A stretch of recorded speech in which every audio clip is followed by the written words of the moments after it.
इस क्लाइंट ने 1.5 साल पहले एक ट्रीटमेंट करवाया हुआ था, केमिकल ट्रीटमेंट, जिसका जो लास्टिंग था वो बहुत अच्छा था, लेकिन उनका जो रीग्रोथ था वो बहुत ख़राब था। ख़राब मतलब उनके जो नेचुरल हेयर थे वो ज़्यादा वॉल्यूमेबल थे और ट्रीटमेंट के कारण उनके वहाँ से ब्रिटल भी बहुत ज़्यादा हो रहे थे। अभी क्लाइंट की रिक्वायरमेंट ये थी कि उनको ऊपर से लेकर नीचे तक इवन लुक चाहिए। जो मैंने चेक किया तो उनके रीग्रोथ में काफ़ी डेंसिटी लो हो गई है और बहुत ज़्यादा सेंसिटिविटी भी आ गई है, लेकिन उनके जो पुराने हेयर थे उनमें अच्छी खासी इलास्टिसिटी भी है और उनका रिजल्ट भी बहुत अच्छा है। इसलिए अभी मैंने क्लाइंट को सिर्फ रिग्रोथ में ही ट्रीटमेंट करने का सोचा, क्योंकि नीचे के हेयर ऑलरेडी केमिकल ट्रीटेड है, प्लस उनका हेयर जो है वो बहुत अच्छा है, इसलिए यहाँ पे सिर्फ रिग्रोथ ही कवर करूँगा। एप्लीकेशन में जब भी सेक्शन लो, एक बात का ध्यान रखना है, बहुत ज़्यादा पतला नहीं लेना है और बहुत ज़्यादा बड़ा भी नहीं, क्योंकि हमें मल्सिफिकेशन करना होता है। अगर पतला सेक्शन लोगे तो प्रोडक्ट ज़्यादा वेस्ट होती है, ओके। इसलिए आप क्या करोगे, नॉर्मल सेक्शन रखोगे और हो सके तब तक आपको हॉरिजेंटल सेक्शन ही लेना है। प्रॉपर कॉमिंग करना ज़रूरी है, क्योंकि मल्सिफिकेशन में आपको प्रॉब्लम ना हो। इस तरह से थोड़ा सा ब्रश डीप होना चाहिए, पूरा ब्रश गंदा नहीं होना चाहिए। इस तरह से रूट्स में पहले अप्लाई करेंगे, फिर नीचे हाथ रखेंगे और ज़रूरत पड़े तो वापस डीप करो, और जहाँ तक हमें लगानी है रिग्रोथ तक वहीं पे ही हम अप्लाई करेंगे। और यहाँ पे मल्सिफिकेशन सिर्फ हमें क्या करना है, प्रोडक्ट को स्प्रेड करना है, हर एक हेयर पे अप्लाई होना चाहिए। बहुत ज़्यादा प्रेसिंग देने की ज़रूरत नहीं है, क्योंकि हम हाथों से पेनिट्रेट नहीं कर रहे। इसीलिए इसमें आइनिंग कंपलसरी होता है, क्योंकि ये हीटिंग के बगैर पेनिट्रेट नहीं होता। इसलिए हमें क्या करना है, हर एक हेयर पे अप्लाई होना ज़रूरी है, हर एक हेयर पे अच्छे तरह से स्प्रेड करना है, क्योंकि जिस हेयर पे वो क्रीम लगेगा ही नहीं, क्रीम उसके ऊपर स्प्रेड ही नहीं होगा, तो वहाँ पे रिजल्ट नहीं मिलेगा, ठीक है। फिर इस तरह से प्रॉपर स्प्रेड कर दो प्रोडक्ट को। ज़्यादा आप अगर प्रेसिंग से करोगे तो वहाँ से खिसक जाती है प्रोडक्ट, तो आप क्या करोगे, हल्के हाथों से स्प्रेड करोगे और स्प्रेड हो जाए उसके बाद आपको कोम से जो एक्स्ट्रा प्रोडक्ट है उनको निकाल देना है और इस तरह से स्टिक कर देना है। बस समझ में आया, 1 बाय 1 इस तरह से सेक्शंस लेना है।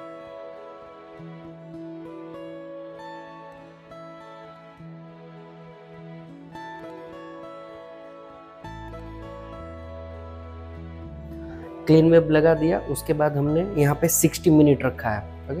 नॉर्मली 45 मिनट रखना होता है, लेकिन बहुत ज़्यादा अगर सेंसिटिव हेयर है, कलर ट्रीटेड हेयर है और प्रॉब्लमेटिक हेयर है, उसमें हम 45 मिनट रखते हैं। लेकिन यहाँ पे नॉर्मल हेयर थे प्लस वर्जिन हेयर थे, उसमें कुछ कलर वगैरह नहीं था, इसलिए हमने यहाँ कंपलसरी 60 मिनट रखा है। उसके बाद प्रॉपर कूल ड्रायर करना है और फिर hot dryer. Cool dryer compulsory है। क्यों कंपलसरी है, क्योंकि प्रोडक्ट जहाँ पे हमें अप्लाई किया है उसके बाद रिंस नहीं करना होता, उस प्रोडक्ट को वहीं पे ही हमें ऑब्जर्व करना है, पेनिट्रेट करना है हीटिंग से। लेकिन अगर एक्स्ट्रा प्रोडक्ट है उनको पहले सुखाना पड़ता है। 60 मिनट में जितना ड्राई हो गया उतना हो गया, लेकिन जो रह गया उसको हम पहले कूल ड्रायर से कंप्लीट करते हैं।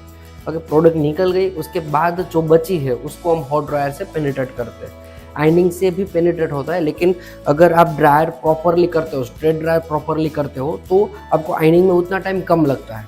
इसलिए स्ट्रेट ड्रायर बहुत ही अच्छी तरह से करो, भले टाइम लगे, ऐसा नहीं कि थक गए बैठ गए, ओके। क्योंकि मेन चीज़ यही है इस पूरे ट्रीटमेंट पे।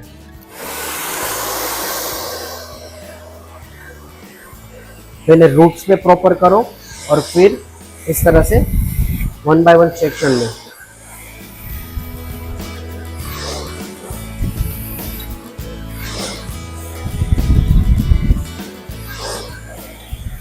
अगर अगर बहुत ज़्यादा धुआं निकल रहा है, ओके, तो घबराने की ज़रूरत नहीं है। क्यों, क्योंकि जो प्रोडक्ट है उसको हम जला रहे हैं उनके ऊपर, तो जो धुआं निकल रहा है वो प्रोडक्ट का है। रिंस कर दिया होता अगर प्रोडक्ट को तो नहीं निकलता धुआं, ओके।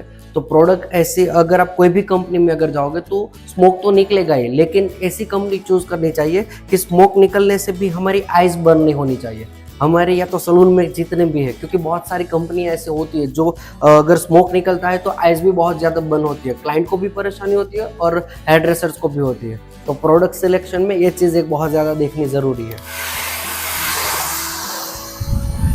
प्रॉपर स्ट्रेट ड्रायर हो जाए उसके बाद आपको प्रॉपर आइनिंग करना है। स्ट्रेट ड्रायर के बाद 5 मिनट का वेट करो, फिर आइनिंग शुरू कर दो, और टेम्परेचर हम हेयर अकॉर्डिंग ही सिलेक्ट करेंगे, ठीक है। देखो, आयनिंग के लिए जो भी हम सेक्शन लेंगे उसमें बहुत ज़्यादा पतला नहीं, लेकिन इतना सेक्शन हमें कंपलसरी लेना है। ओके, अगर एकदम पतला लोगे तो आप बहुत ज़्यादा प्रेशर से वर्क नहीं कर पाओगे। अगर बहुत ज़्यादा पतले सेक्शन में करते हो तो अगर प्रेशर करने जाओ तो खींचते बहुत है, इसलिए थोड़ा सा सेक्शन को ठीक रखो और रूट से पहले 90 डिग्री पर स्ट्रेट पकड़ो इस तरह से। फिर जब भी आप आयनिंग करते हो तो इस पार्ट में आपको ब्लोअर देना ज़रूरी है, क्योंकि अगर आप मशीन स्कैल्प में नहीं टच कर रहे हो लेकिन उनका धुआं भी अगर गर्म लगेगा तो भी गर्म लग सकता है ज़्यादा, इसीलिए।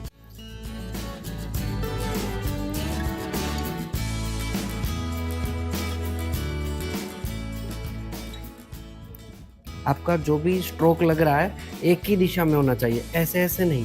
ओके, एक ही दिशा में ओपन करके ये हमने लगाया, ओपन करके यहाँ पे वापस इस तरह से। पहले रूट्स के पास कंप्लीट कर लो पूरा, रूट्स के पास कंप्लीट हो जाए उसके बाद कोम को नीचे रखो और सेम 90 डिग्री पे ही आपको करना है। मशीन को ना तो ऐसे घुमाना नहीं तो ऐसे, सीधा ही रखना है। ओके, बहुत लोग क्या करते हैं बाउंस देने के लिए यहाँ पे इस तरह से करते हैं, लेकिन वहाँ पे फिर हीट ज़्यादा कंज्यूम होता है, उसकी वजह से बहुत टाइम बाद टूटने के चांसेस होते हैं। इसलिए हम क्या करेंगे, रूट्स के पास या तो पूरे हेयर में सीधा ही मशीन रखेंगे, बाउंस देने की ज़रूरत नहीं है। आप 90 डिग्री पे करते हो तो वैसे ही थोड़ा सा नॉर्मल बाउंस हो ही जाता है। चालू रहे नहीं, आपको आयनिंग इतना करना है कि आपने जो क्रीम पेनिट्रेट किया है वो क्रीम दिखना ही नहीं चाहिए बिल्कुल। पकड़ो ये,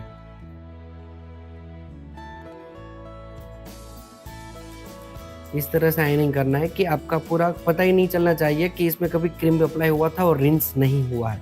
इतना आपको आयनिंग करना है। ये हेयर और इस हेयर में दोनों में आप फील करिए, दूर हो जाओ। ये हेयर फिल करो और ये हेयर फिल करो। इसमें प्रोडक्ट अभी अप्लाई आयनिंग करना बाकी है और यहाँ पे फिल करो। है फर्क?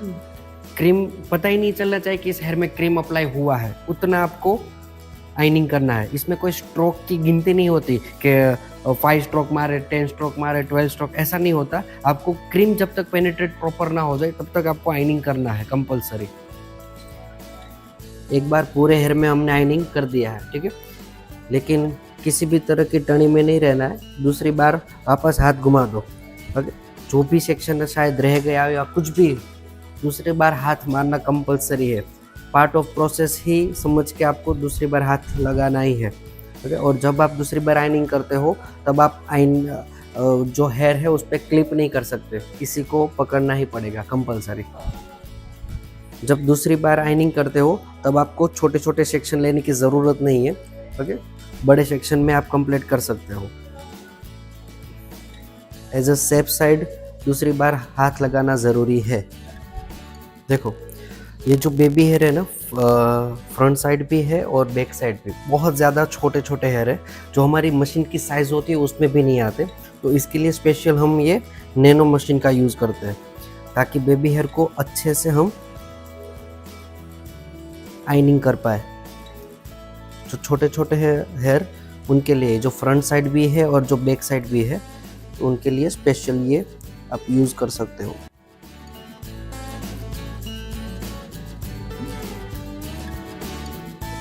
वेट,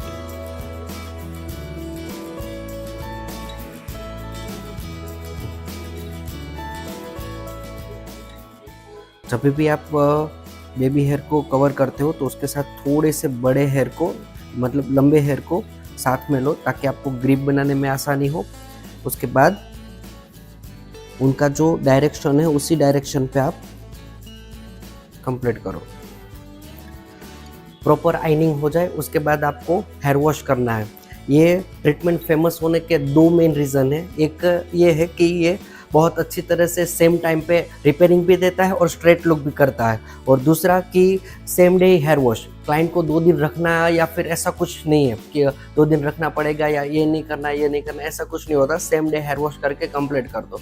ओके, इसलिए अब इनका हेयर वॉश होगा, लेकिन तुरंत नहीं लेना है। 5 मिनट का रेस्ट, उसके बाद आपको शैम्पू कंडीशनर करना है, ठीक है।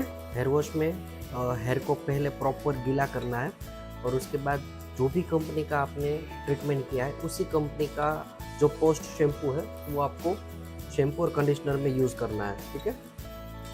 यहाँ पे हमने वेलोविट का किया है तो वेलोविट का ही हम शैम्पू और कंडीशनर दोनों अप्लाई करेंगे, क्योंकि ट्रीटमेंट के बाद हमेशा माइल्ड शैम्पू होता है, माइल्ड मतलब सल्फेट फ्री शैम्पू यूज़ करना होता है, तो यहाँ पे भी हम वही चीज़ कर रहे हैं। शैम्पू बहुत ज़्यादा टाइम घिसना नहीं होता, ज़्यादा से ज़्यादा 1 मिनट तक रखना है और फिर रिंस। कंडीशनर को आपको 5 to 10 मिनट्स कंपलसरी रखना है।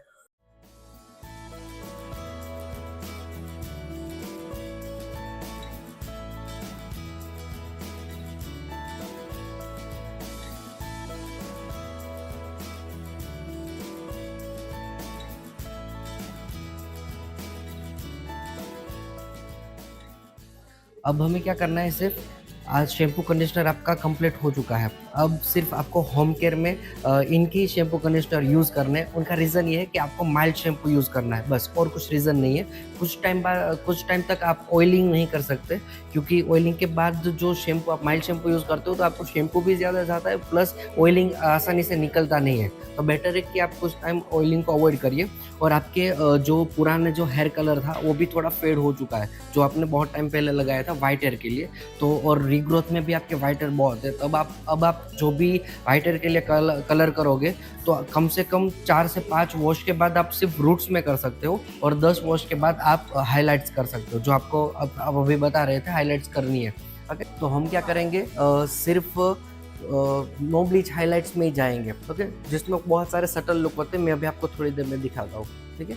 बाकी कैसा लगा ये लुक आपको? अच्छा लगा? ग्रेट।